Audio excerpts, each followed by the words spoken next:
প্রশ মহিলা ভলিবল লীগ প্রতিযোগিতা আসর বসল শহর জলপাইগুড়িতে। জলপাইগুড়ি জেলা ক্রীড়া সংস্থার পরিচালনা এবং ব্যবস্থাপনায় এবং চৈতালি ক্লাবের সহযোগিতায় বৃহস্পতিবার কদমতলা সংলগ্ন মাদ্রাসা ময়দানে অনুষ্ঠিত হচ্ছে স্বর্গীয় সুধারানী সরকার চ্যাম্পিয়ন কাপ প্রথম বর্ষ আন্তঃক্লাব মহিলা ফুটবল লীগ ভলিবল লীগ প্রতিযোগিতা 2025।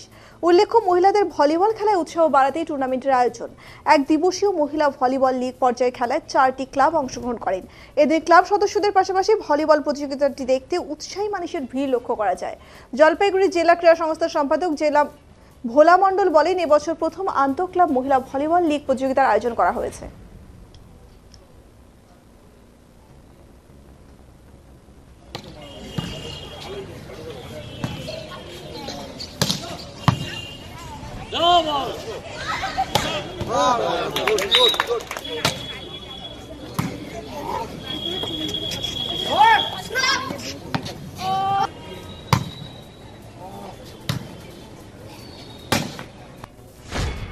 সংস্থা প্রথম মহিলা লীগ চালু করলো এবছর, এবং এত বছর পর জলপাইগুড়িতে মহিলাদের খেলার উন্নতির জন্য জেলা ক্রীড়া সংস্থা চিন্তা করছে, ভাবনা করছে, এবং সবার সহযোগিতায় সুধারানী সরকার মেমোরিয়াল ট্রফি আমরা এখানে মাদ্রাসা ময়দানে করছি, সহযোগিতায় চৈতালি ক্লাব।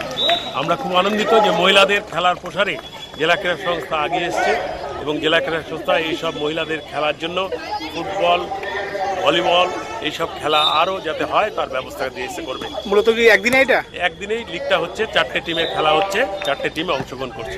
কি উদ্দেশ্যে এই ধরনের? আমরা মহিলাদের খেলা আরও উন্নতি করার জন্য, মহিলারা যাতে খেলায় আরও বেশি করে আসে তার জন্যই আমরা চেষ্টা করছি।